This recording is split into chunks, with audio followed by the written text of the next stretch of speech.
What's up, friends, and welcome back to Hot Air, your unapologetically bold queer podcast where we get real about life, love, and all the messy, beautiful stuff in between.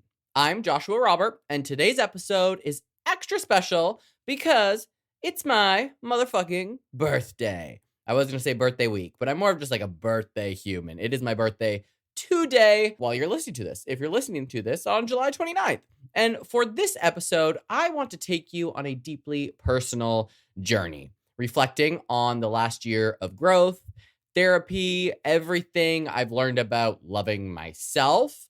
I'm pulling my therapy notes because I sit in my car after every therapy session and I take notes about what we spoke about so that I can look back on them. It's the raw moments, the big lessons. And so I'm going to share 10 powerful insights that I hope will inspire you on your own path. And full transparency, I copy and pasted all of my therapy notes and I went to ChatGPT and I said, analyze me, bitch, analyze me, and come up with 10 things, 10 themes, 10 lessons that you kind of see across all of these notes and make a detailed list of these 10 lessons. So if you've ever felt stuck in guilt, trapped by people pleasing, or anxious about change, then this episode is for you. So we're going to unpack how discomfort can be a sign of growth, why boundaries are acts of radical self-love, and how breaking old cycles is one of the bravest things you can do. I mean, the list goes on and on and on, but we'll get to it when we get there. So grab your favorite drink. I have a very light Aperol Spritz. Get comfy, and let's get into it because growth isn't always easy, but it's always worth it. Are you ready to celebrate my birthday with 10 of my takeaways from the last year? Well, if you're not, too bad, because we're starting. So let's hit it.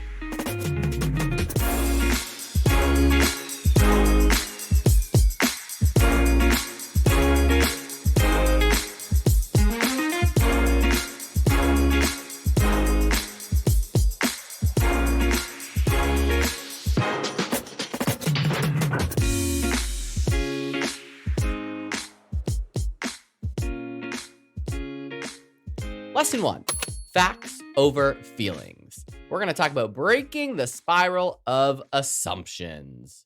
Have you ever spiraled over a text that did not get a reply fast enough, or convinced yourself that someone did not like you, whether that was romantic or just friendship, all based on absolutely nothing? Well, samesies.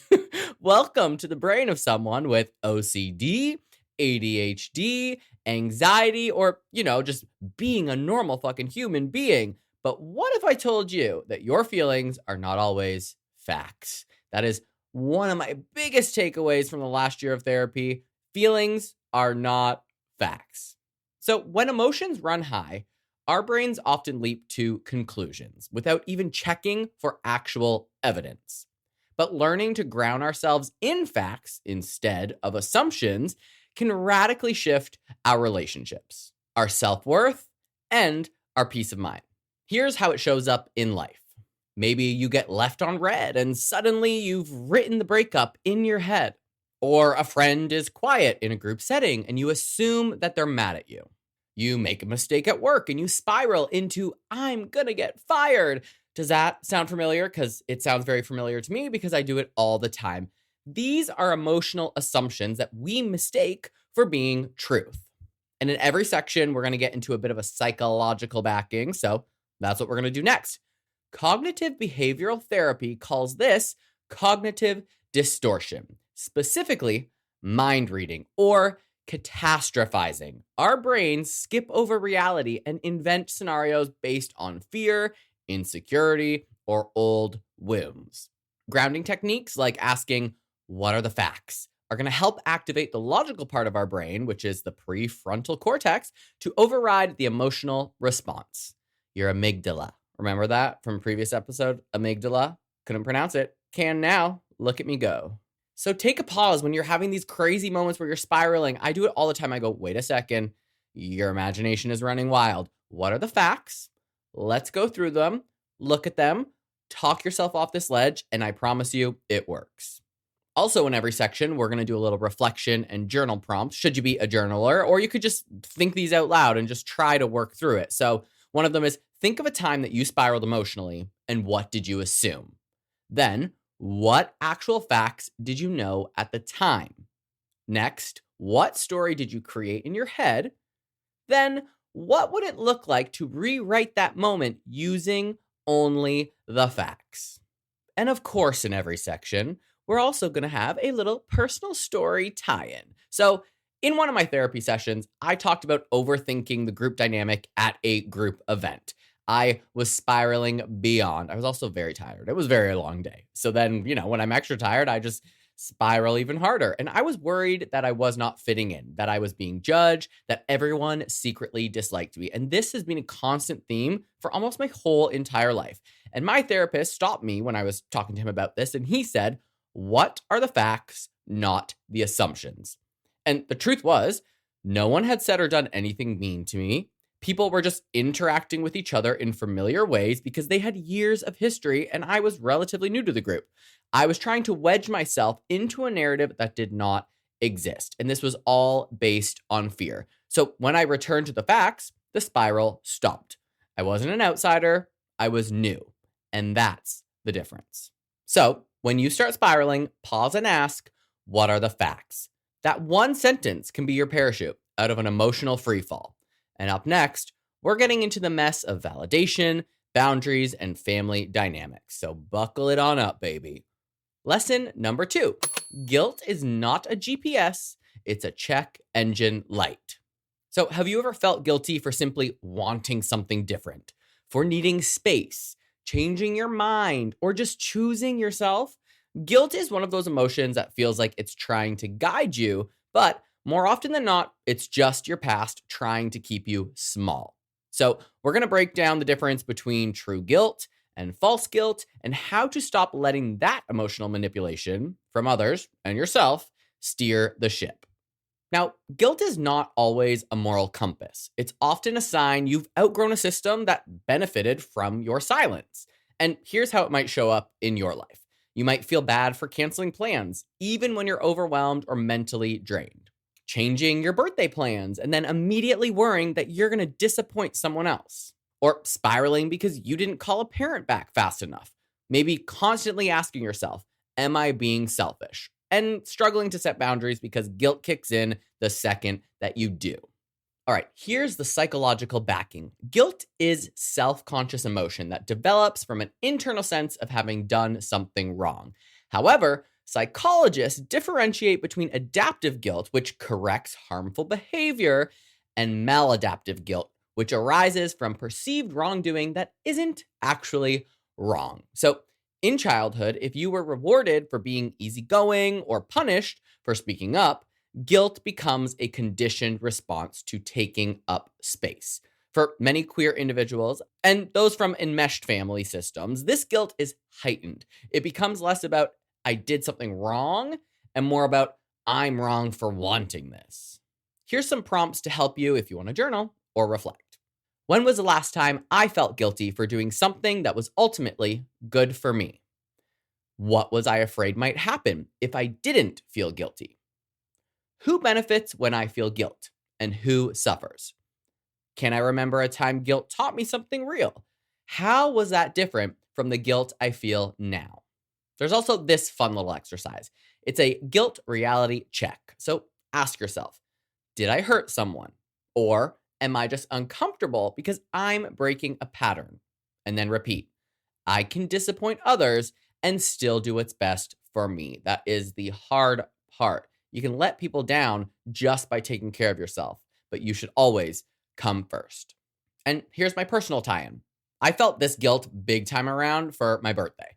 I had this vision for a simple celebration, something small that felt like joy and not pressure. And yet, the moment I started changing plans, I spiraled. Would people feel left out? Would I seem flaky? Then came the deeper layer. Why am I feeling guilty for honoring my energy? I just wanted to do something chill. But then I was like, oh, wait, is everyone else going to be so fucking bored because we're just kind of having an easy night in? And I brought it to therapy. We unpacked how much of my guilt comes from needing to be the peacekeeper, the entertainer, the glue. When I shift away from that role, I feel like I'm betraying someone. But the truth, I'm betraying myself when I don't shift. I am betraying myself when I'm only taking up space for other people. And guess what? I changed my plans. I celebrated in a way that felt like me. And the people who love me, they still showed up. And this wasn't this year. It was actually a few years ago. But because my birthday was coming up, I kind of brought that up more recently in therapy. So let's close out guilt. It's not wrong. It means you're human. But you owe it to yourself to learn the difference between guilt that signals growth and guilt that's just your old conditioning throwing a fucking fit. Your birthday, your energy, your boundaries are not up for debate. Lesson number 3, you can't be the glue and grow too. So if you're always the one keeping the group chat alive, fixing the tension in the family, or making sure no one ever feels uncomfortable, you might be the glue. But being the glue comes at a cost. What if your role as the emotional binder is the very thing that is holding you back from growing into your truest self? Let's talk about the price of keeping things together when what you really want is to break free. Being the emotional glue may feel like love, but it can actually be self-abandonment in disguise. And here's some ways that it shows up in life. You're the friend who checks in, plans everything, remembers birthdays, and feels crushed when no one returns the energy. You downplay your needs to avoid rocking the boat. You avoid conflict even when something deeply bothers you. You feel responsible for everyone's mood, especially in your family or romantic relationships. And you struggle to grow or make bold moves because you worry that others will fall apart without you. Here's the psychological backing. This dynamic is often rooted in enmeshment and parentification. Enmeshment happens when personal boundaries are unclear and when we start to absorb other people's emotional states as our own. Parentification happens when a child takes on adult responsibilities, often acting as a caregiver to a parent or siblings. When you're raised in a system where your value is tied to emotional caretaking, you learn to equate peacekeeping with love. But chronic emotional overfunctioning, wow, that's a mouthful, keeps you stuck in old roles. And those roles don't leave space for personal evolution. I feel like if I was you, I would rewind that and listen to that again because that was a lot. And here's a few prompts to help you reflect. What would happen if I let go of being the glue? What am I afraid would break? Have I mistaken being needed for being loved? Who am I when I'm not managing other people's emotions? And what parts of me have I postponed in the name of keeping things together? And here's a fun little exercise to try. The Glue Release Challenge. For 1 week, 7 days, commit to not being the first to check in, plan, or smooth things over. Let the silences just sit. Let others step up or not. Perhaps they will not, and that will tell you a lot. Journal how it feels each day. Is it scary? Is it liberating? Is it both? It's really good to do this. I've done it a million times throughout life, but especially so in the past year. Which brings me to my personal little story. This one hits hard for me.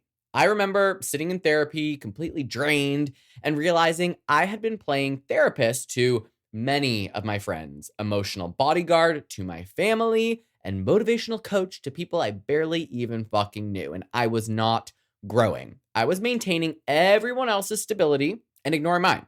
Even in relationships, I thought love meant making myself small so that others did not feel inadequate. I was always trying to make sure that everyone else was okay. But what I wasn't asking was, am I okay?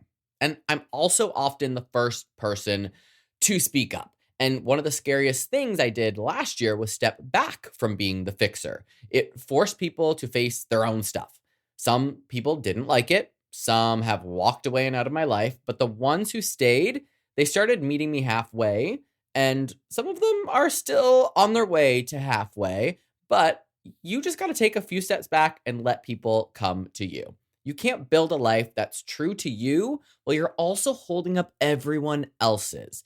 Being the glue might feel noble, but growth requires some type of release. You're not abandoning people when you let go. You're choosing not to abandon yourself. And again, we have to choose ourselves first. Lesson number 4. Discomfort isn't a red flag. It's a signal you're in the arena. Have you ever backed out of something, whether it was a conversation, a new relationship, or a creative project, because it felt uncomfortable? But what if that discomfort is not a warning sign to run, but a signal that you're showing up and you're growing up? So, discomfort is often the gateway to growth, not the stop sign that we think it is. And we all know that change is scary. That's when we usually back out of things. So, here's a few ways that it might show up in life. If you avoid a difficult conversation with loved ones just to keep the peace, you freeze before starting something new, like launching a podcast or showing off your art.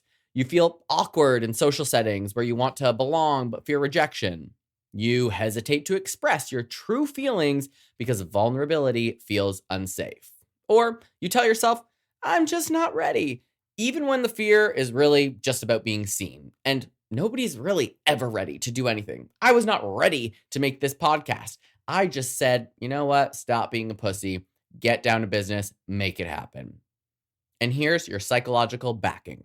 The growth zone model explains that personal development happens when we step outside of our comfort zones into a place of challenge and uncertainty. Neuroscience shows that new learning, rewiring, and healing activate when the brain experiences manageable stress. Therapies like exposure therapy teach us to face uncomfortable feelings gradually, reducing anxiety over time. Plus, Brené Brown's research on vulnerability reminds us that courage is leaning into discomfort rather than avoiding it. Here's some prompts to help you reflect. What discomfort have I avoided that might actually be a sign I'm growing? When was the last time I felt awkward, but glad I showed up anyway? Happens to me all the time. How do I typically respond to vulnerability? Do I close off or do I lean in? And what's one small step I can take this week to sit with discomfort instead of running from it? And here's an exercise that might help you with that. Try a discomfort check-in for a week. Each time you feel discomfort, pause and ask, is this discomfort warning me to run or inviting me to grow? And then take note of your answers. Journal them, notice the patterns. Again, is this discomfort warning me to run or inviting me to grow? And most of the time, it's inviting you to grow. Unless you're being chased by a serial killer through the forest or a graveyard, then run. And here's my personal story tie-in. This lesson hit me hard around my art show, and my very first art show ever, and all these new creative projects I was working on as well. I'd been sitting with ideas that felt too raw or too raunchy because I was really worried about judgment. I was terrified of the discomfort that would come from people seeing that side of me, specifically these nude male acrylic paintings that I was working on. But I also knew if I never pushed past that, I would just stay stuck. And then there would be that idea just sitting inside of me.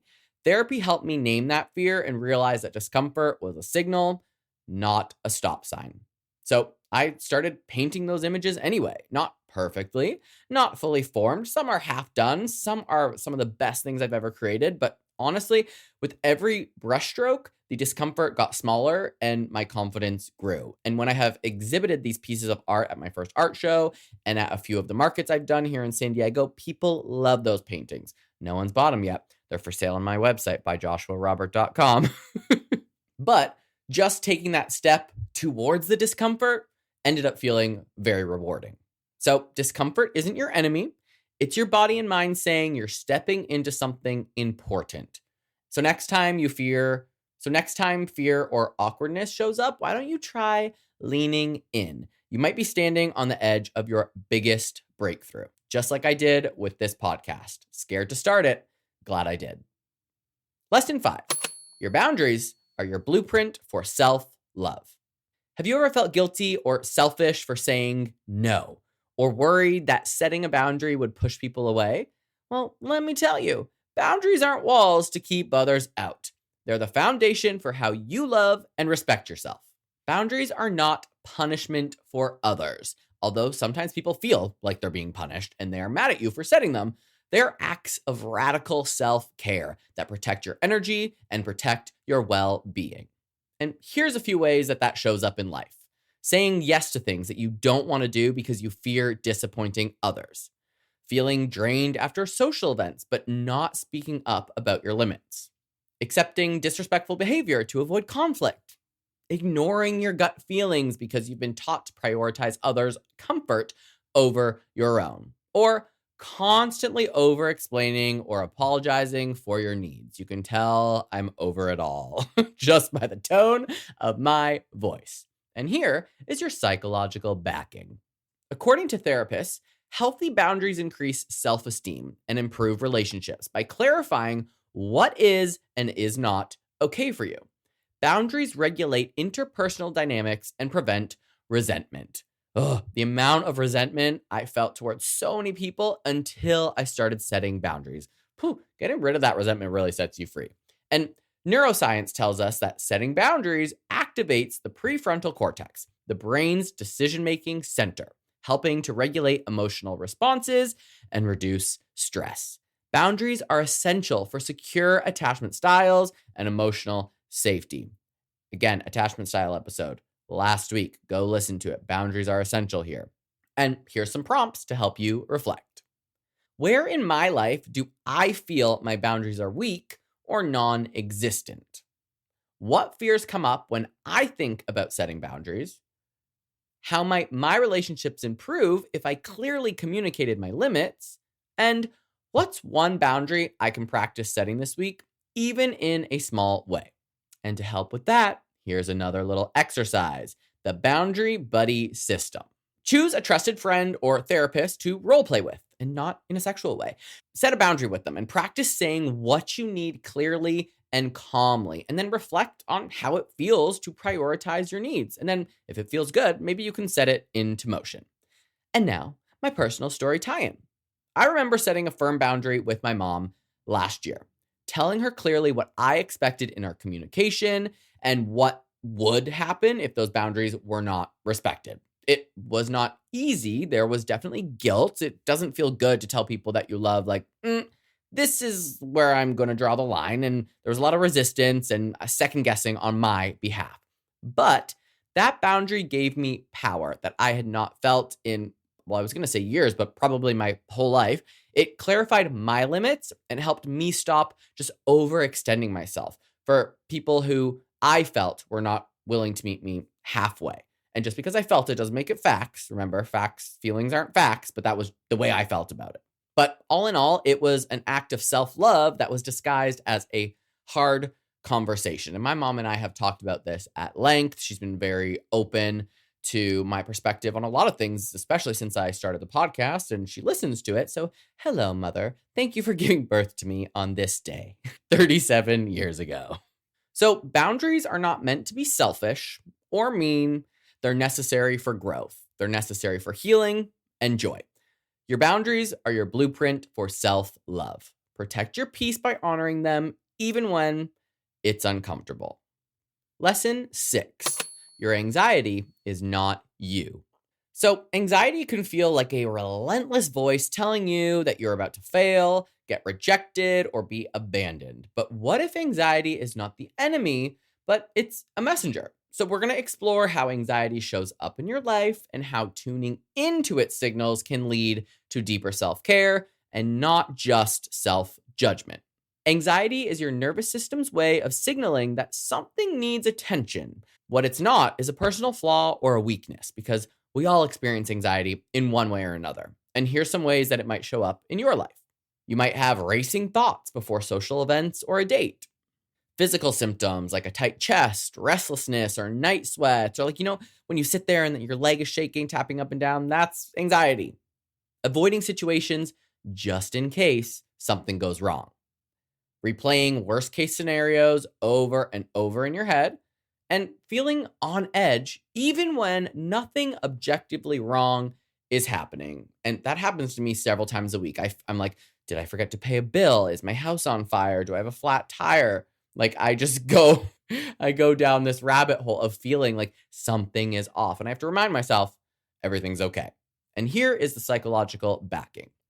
From a neuroscience perspective, anxiety activates the amygdala, our brain's alarm system. When the brain senses potential threat, real or imagined threat, it triggers fight, flight, or freeze responses just to protect you. However, anxiety becomes problematic when the alarm system is stuck in the on position. There's a theory that highlights how the nervous system toggles between safe and defensive states. Regulating anxiety means helping the nervous system return to safety through grounding, breath work, and mindful awareness.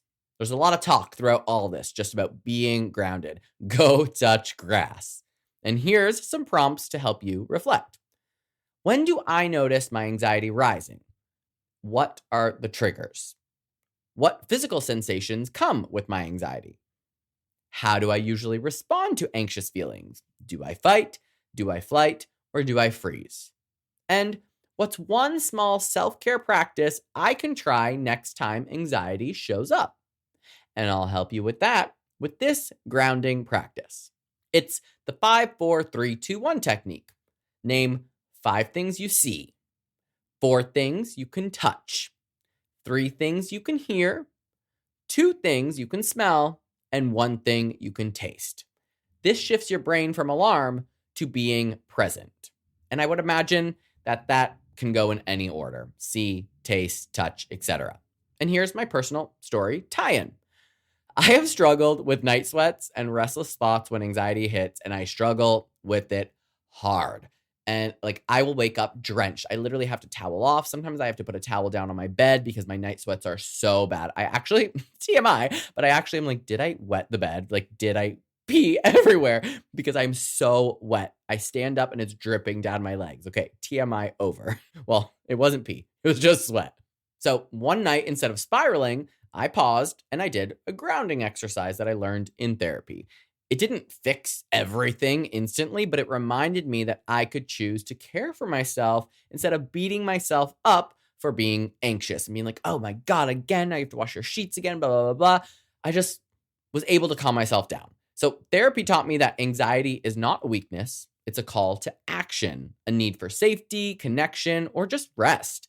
The more I responded with kindness rather than judgment towards myself, the easier it got to face those moments. So anxiety is part of being human, but it doesn't have to control your story. Listen to it like a signal, not a prison sentence. Care for your nervous system and watch how your relationship with anxiety transforms. Now, this next lesson I really love because I've experienced a lot of it this year. Lesson 7, your anger is a messenger, not a monster. Anger often gets a bad rap, and sometimes rightfully so. We're told to suppress it, control it, or not be so angry all the time. But what if anger isn't the villain in your story, but it's a powerful messenger trying to tell you something important, just like the anxiety was trying to tell you something important? Anger is an emotional signal pointing to unmet needs, boundaries crossed, or injustice. It's not something to be ashamed of or feared. And here's a few ways that anger might show up in your life. Feeling sudden bursts of frustration that feel like too much.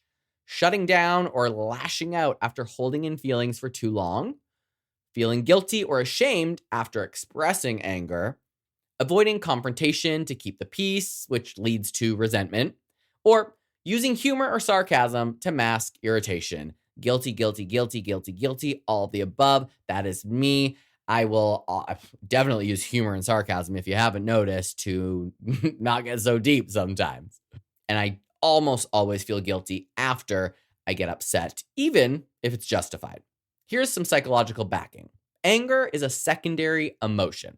It often masks deeper feelings like hurt, fear, or vulnerability. Psychologists emphasize the importance of recognizing anger as a healthy response to boundary violations or just unfair treatment. In therapy, emotion-focused therapy encourages expressing anger constructively rather than bottling it up or exploding. Healthy anger regulation activates the prefrontal cortex, which, again, we talked about that a lot, allowing us to communicate needs clearly without damaging relationships. And here's a few prompts to help you reflect. When do I feel anger most intensely, and what usually triggers it? What deeper emotions might be under my anger? How do I usually express or suppress my anger? And what would it look like to communicate my anger in a way that honors my feelings and respects others. And here's a little exercise to help you with that. It's called the anger journal. When you feel angry, write down what triggered it, what you're really feeling underneath, and write down what you need. Then write a compassionate message to yourself that acknowledges your anger without judgment. And that way, hopefully, you won't lash out at others. And here's my very scary personal tie-in. There have been many times I was scared of my own anger, worried that it would push people away from me, make me unlikable, but therapy did help me in a way see that my anger was often my inner truth just screaming for some fucking respect. I'm still mad about it. I remember a moment when I felt furious at a close friend who repeatedly ignored my boundaries. And instead of pushing the anger down, I told them how hurt I was and how I felt disrespected. And it was scary, but it was also very freeing because that anger wasn't me losing control. It was me taking control of my emotional well-being. Now, on the flip side of that, there's been times when I have held all of those things in that I was feeling, like a year or two of this resentment for one of my best friends, building up, building up, building up. And then when it came time, I flipped out beyond because I didn't know how to communicate effectively prior to that. And we didn't speak for 6 months because I was so ashamed of the way that I behaved. I was so embarrassed, and I didn't have those tools to help me feel comfortable enough to just express myself in the moment over that year or two where things kept popping up. Now, because I've been going through therapy, I do know how to do that. There are still times I get pissed off and mad, and I'm still sassy and a bit of a cunt, but that's just Josh. But now I can do it in a mature way. I can sit down and be like, this is what I'm feeling. I don't want to resent you for this. This is why I feel this way. And it's been a hot minute since I've exploded and blown up at someone, and I'm really hoping it stays that way. So your anger is a guide. It's not a grenade. When you listen, understand, and express it thoughtfully, anger becomes a tool for healing and connection. It's not a tool for destruction. Lesson number 8. You are not behind, you're just healing. In a world obsessed with hustle and milestones, it's easy to feel like you're always behind, like everyone else is moving faster, growing quicker, or having it all figured out. But what if the pace of healing isn't linear? And comparison only keeps you stuck. So we're going to dismantle the myth of falling behind and embrace healing on your own timeline. Again, healing is not linear. It's not a linear process. It's very unique to you. Progress is going to look different for everyone, and it's okay to move at your own pace. Here's a few ways that comparison can show up in your life. You might compare your progress to your friends' relationships, careers, or emotional growth. Let's be real, who hasn't done that? You might feel frustrated when you revisit old wounds or patterns, like you're trying so hard to heal and then you take 2 steps back. It's okay. Let's just keep moving forward. Maybe believing that taking breaks or experiencing setbacks actually means failure, or ignoring small wins because they don't look like they're big enough to celebrate. Like when I got to 1,000 followers on Instagram for the podcast, I celebrated it. Old me would have been like, this is nothing. Celebrate the small wins. And lastly, maybe rushing to fix yourself instead of honoring where you're at. Don't skip ahead. Just be proud of how far you've come. And here is some psychological backing. Healing and growth are often described as spirals, not straight lines. Psychologists recognize that relapse and setbacks are normal parts of trauma recovery and personal development. The brain rewires itself gradually through neuroplasticity, which I did an episode on how to break your habits and rewire your brain.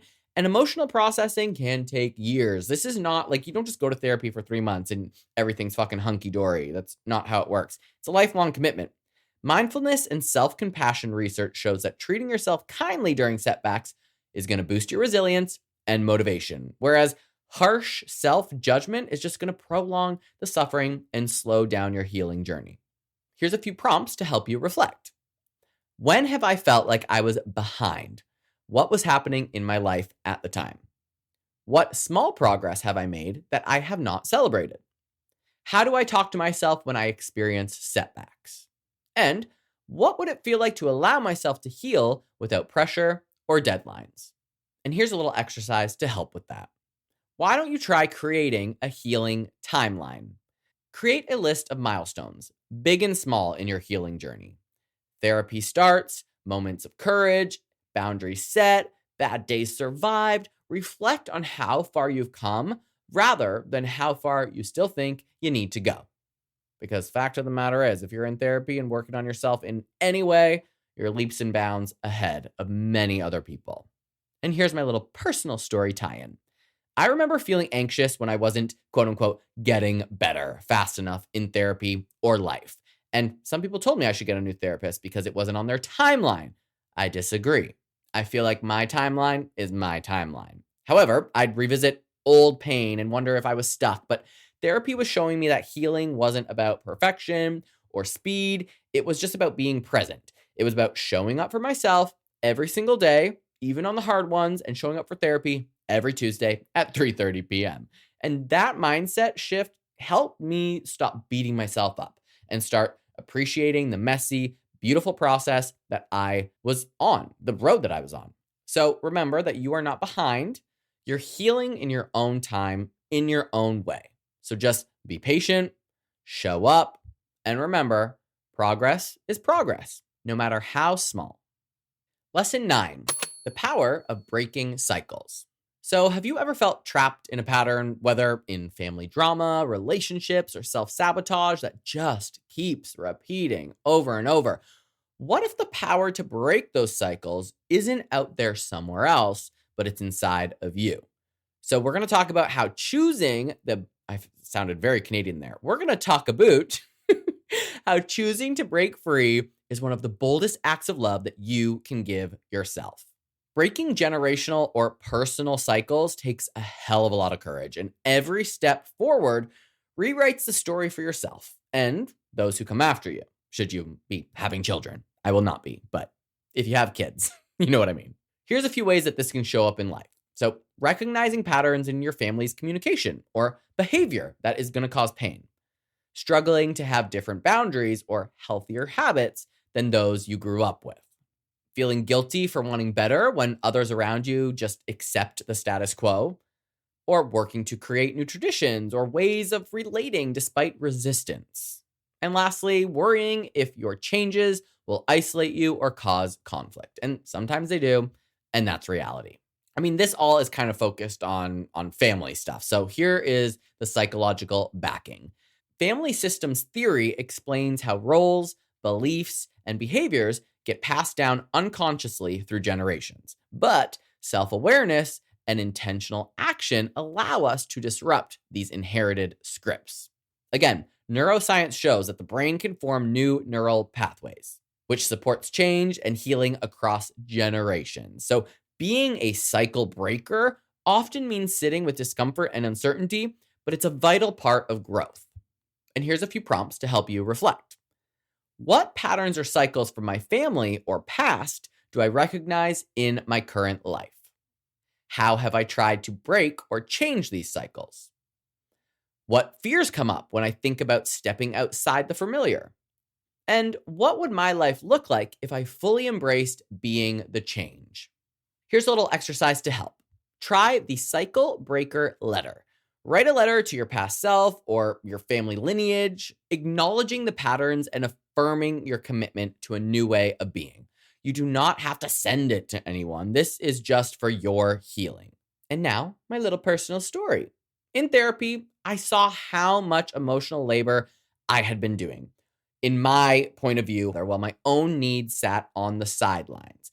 I realized that to break the cycle of people-pleasing and emotional caretaking, I had to step back. I had to set boundaries and even disappoint some of the people that I love.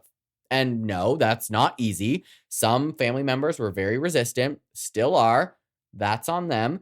But I'm learning that choosing my well-being over old dynamics is the greatest gift that I can give myself. And maybe one day the others will see that too. But for now, I feel much more at peace knowing that I've set my boundaries, that I'm changing the cycle, that I am doing things my way and what feels best for me. So breaking cycles isn't just about stopping old patterns. It's about consciously creating a life rooted in self-love and authenticity. You have the power. It starts with one brave choice. And we made it all the way to our final lesson, lesson 10. You can be the cycle breaker, even if you're still figuring it out. Do you ever feel like you're waiting to have it all together before you make a big change? The truth is, none of us have it figured out. And we never really do. And that's exactly why just starting something is so powerful. And this final lesson is all about embracing the messiness of growth and knowing that imperfect steps still break cycles. So you don't have to be perfect or have all the answers to begin breaking a cycle. Progress happens through intention and imperfect action. And when I talk about breaking cycles, I just mean changing something. Breaking a cycle of hating your job, breaking a cycle of not traveling, breaking a cycle of being in an unhealthy relationship, breaking a cycle of being a people pleaser, breaking a cycle of not starting that new project that you're passionate about. It can mean anything. And here's a few ways it might show up in your life.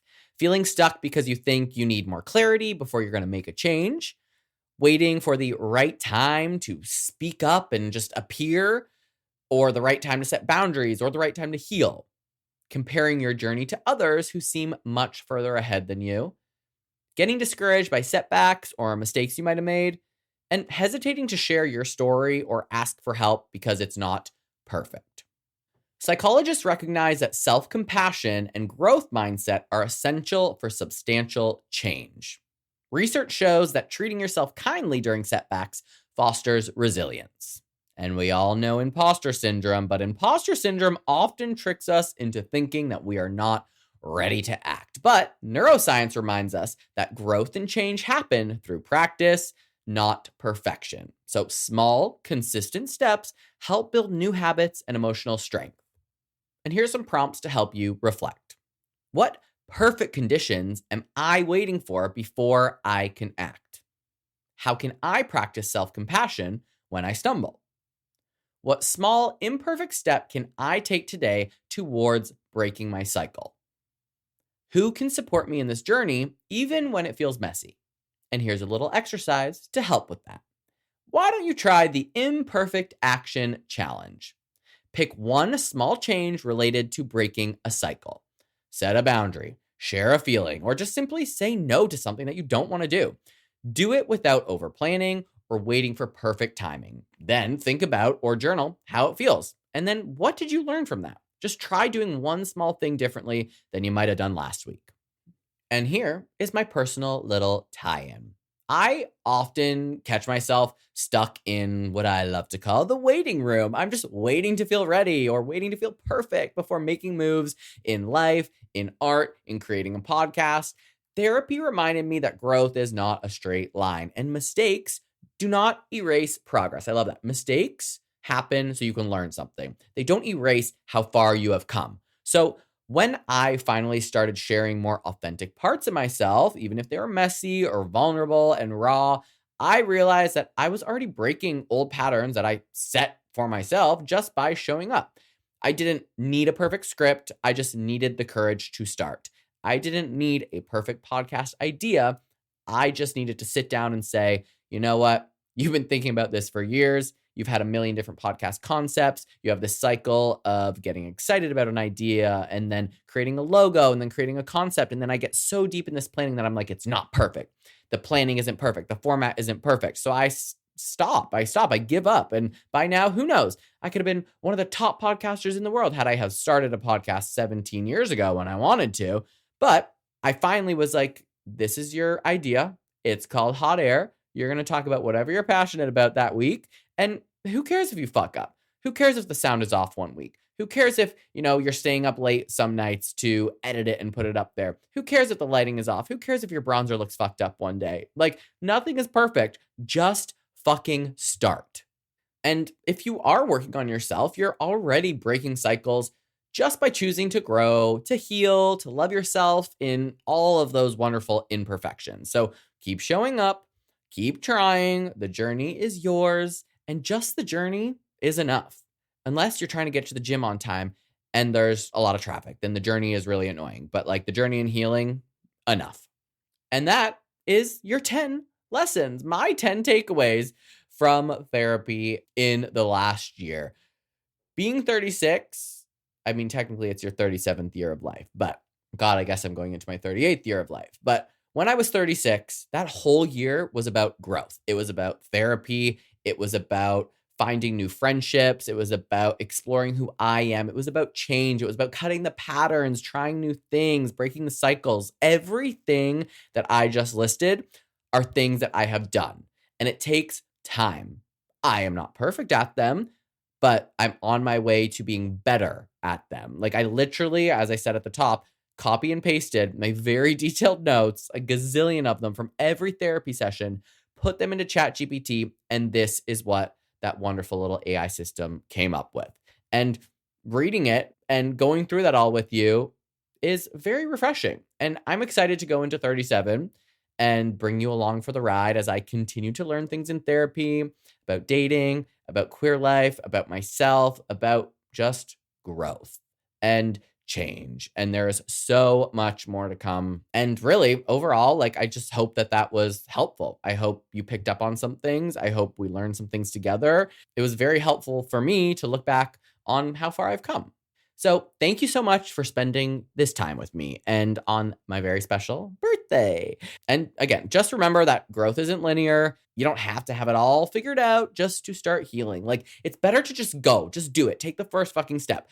Set your boundaries, listen to your anxiety, honor your anger, and don't be afraid to break some cycles, because nobody wants to repeat history. Even if you're still figuring out the steps, just take a step. And of course, if this episode resonated with you, consider sharing it with someone who might need to hear it and could use some of these 10 tips. And if you want to dive deeper, you can connect with me on Instagram and TikTok at _hotairpod, or you can head over to my website, hotairwithjoshuarobert.com, and submit some of your stories, maybe some of your therapy takeaways, and maybe you're going to apply some of these lessons and little tips, and I would love to know how they work out for you. And of course, because it's my birthday, why don't you just leave me a review? Why don't you share this with more people? Why don't you listen to it on every single app that you can possibly find? So until next time, keep showing up for yourself, keep breathing through the discomfort, and keep turning up the heat on your own damn life. And happy birthday to me, and happy growth to all of you. And I will see you next Tuesday.